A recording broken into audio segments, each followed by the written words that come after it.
खुलुमबाय बयनिसिमबो नोंथांमोननि थाखाय माखासे खौरांफोर लानानै फैलायबाय आरो चेनेलाव गोदानब्ला अननानै चेनेलखौ साबस्क्राइब खालामनानै लादो बेल आइकनखौ इलाव होनानै ला जाहाथे नोंथांनाव सिगां नटिफिकेसन सहैग्रोयो दानिया खोनासंलांदो गिबि खौराङाव दङ दुखुनांथाव जाथाय गसाइगाव सार्कोल मावख'नि लाट मण्डल गौतम मुसाहारिया हरखाब लामा जाब्रबथायाव अबथिरा जिउ गोमाबाय मैया फुंबिलि 8:30 रिंगासो समाव 27 नं राजा लामायाव गंसे गारिजों सौग्रावलायनानै हरखाब जाब्रबथायजों रुंसारि जायो लाट मण्डल गौतम मुसाहारिया बिथांनि बेबादि रुंसारि जानायखौ लानानै मैया गसाइगाव सार्कोल अफिसारजों लोगोसे गासैबो मावथिफोरा दुखु मोननाय फोरमायो गावनि AS16F 7194 नम्बरनि बाइकजों डिउटियाव थांबाय थानाय समावनो 27 नं राजा लामायाव TS07UE 9898 नाम्बारनि ट्राकजों सौग्रावनानै जायगायावनो जिउ गोमायो बिथांनि रुंसारि जानायखौ लानानै ओनसोलनि रायजोफोराबो दुखु मोननाय फोरमायदों।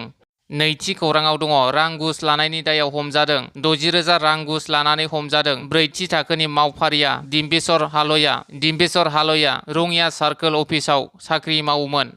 थामथि खौराङाव दङ समाज सिबियारि सरनजित बसुमतारीनि फिन बाखनायथाव हाबा गुबुन गुबुन जायगाफोराव बेसेन नाङालासे JCB आरो ट्रेक्टरजों थाइसेबो रां लायाजासे खामानि मावनानै होनाय बायदिनो मैया गसाइगाव महकुमानि सिङाव थानाय खासिनाला गामिनि गोबाव सम हाब्रु दै थानाय लामाजों थांलाय फैलाय खालामनायाव उसुबिदा जानानै थानाय हान्था मेला खालामग्रा गाहाय लामाखौ मावनानै होदों समाज सिबियारि सरनजित बसुमतारीया गसाइगाव महकुमानि सिङाव थानाय जुमदुवार बियाबनि बेन्दोंआव गोग्लैनाय समाज सिबियारि सरनजित बसुमतारीनि समाजनि बायदि जेंनाखौ भुगिनांनानै थानाय जायखिजाया जेंनाखौ मदद होनायाव थाद'नाय गैयै मुखुब जानायखौ नुनो मोन्दों बेखौनो लोब्बा लाखिनानै खासिनाला गामिनि रायजो राजाफोरा समाज सिबियारि सरनजित बसुमतारीखौ खौरांनि गेजेरजों साबायखर बावहरदों।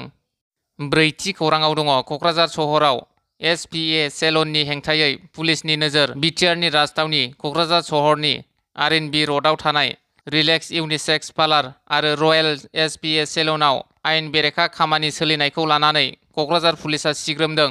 मनिरुल हकनि पार्लाराव जायगायावनो हमजायो 7 आइजो आरो 3 लाइमोनफोरा।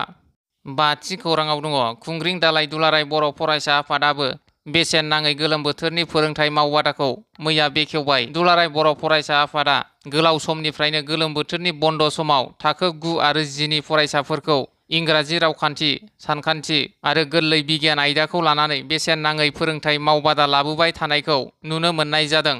बेबादिनो खुंग्रिं दालाइ दुलाराय बर' फरायसा आफादाबो फोरोंथाइ मावबादाखौ खुंग्रिं जथाइ गोजौ फरायसालियाव मैया चिरां जिल्ला दुलाराय बर' फरायसा आफादनि आफादगिरि दिलीप कुमार बसुमतारीया मावबादाखौ बेखेवना होयो लोगोसे बाहागो लायो जिथि दुवार दखरा एबसुनि गाहाय नेहाथारि सुभाष बसुमतारी खुंग्रिं जथाइ गोजौ फरायसालिनि गाहाय फोरोंगिरि बिक्रम बसुमतारी खुंग्रिं दालाइ दुलाराय बर' फरायसा आफादनि आफादगिरिजों लोगोसे गासै मावथि बिथांमोना बाहागो लादों। द'थि खौराङाव दङ 13 नं सिदली चिरां बियाब बासुगावनि गग्लापारायाव गासै सा 54 इ-रिक्सा सालायगिरिफोर बासुगावनि रेलवे स्टेशन कल'नियाव गासै सा 26 आरो बासुगावनि बिजयनगर बदयागुरियाव गासै सा 40 निबो बांसिन सोद्रोमाफोरा EM सायखं बसुमतारीनि नुजाथिनायाव जयनिं जाफैदों। स्निथि खौराङाव दङ बिश्वनाथ जिल्ला गहपुर हालामनि सिङाव थानाय सनापुर पन्चायतनि आफादगिरिखौ मैया आयेन बायदि सोद्रोमाफोरखौ लानानै भट होफिननायनि गेजेरजों देरहासार जानानै इसा नार्जारिया आफादगिरि बिबानखौ मोननो हाबाय। दाइनथि खौराङाव दङ गेसाव बसुमतारीया गोमानानै दं क'क्राझार जिल्ला कुसुगाव थानानि बेन्दोंआव थानाय बोरिमाखा मैनागुरि बाजार गामिनि थागिबि गेसाव बसुमतारीया गोमानानै दं। मिथिनो मोननाय बादिब्ला गेसाव बसुमतारीया खर'नि जेंना गोनां सुबुं बेनिखायनो सावगारियाव नुनाय सुबुंखौ सोरबाफोर नुसनबायोब्ला 6002567368 मबाइल नाम्बारनि गेजेरजों खौरां हरनो न'खरा खावलायदों। गुथि खौराङाव दङ फिन खनसेबाव समाज सिबियारि प्रफेसार राहुल नार्जारिया रायजो राजाफोरनो गंसे कालभार्ट बानायनानै होदों रायजोफोरनि जेंनाखौ सुस्रांनानै होनायाव थाद'नाय गैयै खामानि मावगासिनो दङ। समाज सिबियारि एबा क'क्राझार जिल्ला BJP दोलोनि नेहाथारि राहुल नार्जारि बिथाङा गसाइगाव महकुमानि एबा जुमदुवार बियाबनि सिङाव थानाय गावसुलखा आदिबासि गामियाव रायजो राजाफोरनि जेंनाखौ नुनानै फिन गंसे कालभार्ट बानायनानै होयो। राहुल नार्जारिया जाय गामिया दिनैसिम सरकारि बिथांखिनिफ्राय गोजान जानानै दङ आरो जाय गामिफोराव सरकारि दैदेनगिरिफोरा खौरां लाहैयाखै बेबादि जायगाफोराव खौरां लायै दावबायनानै रायजो राजाफोरनि जेंनाखौ सुस्रांनानै होनायाव नांथाबदों राहुल नार्जारिया। बेबायदिनो गावसुलका गामियावबो सिगां समाव गोबां दैदेनगिरिफोरा थांनानै खोथा होबोदोंमोनब्लाबो दिनैसिम बे गंसे कालभारखौ बानायनानै होआखैमोन, जायनि थाखाय कालभार गैयैनि जाहोनाव गोबां रायजो राजाफोरा दैज्लां समाव हान्था मेला खालामनो जेंनायाव गोग्लैनो गोनां जायोमोन। मैया रायजो राजाफोरनि जेंनाखौ नुनानै राहुल नार्जारिया गावनि रांजोंनो बे कालभारखौ बानायनानै होयो। बेखौ लानानै रायजो राजाफोरा राहुल नार्जारिनि सायाव गोजोननाय फोरमायदों।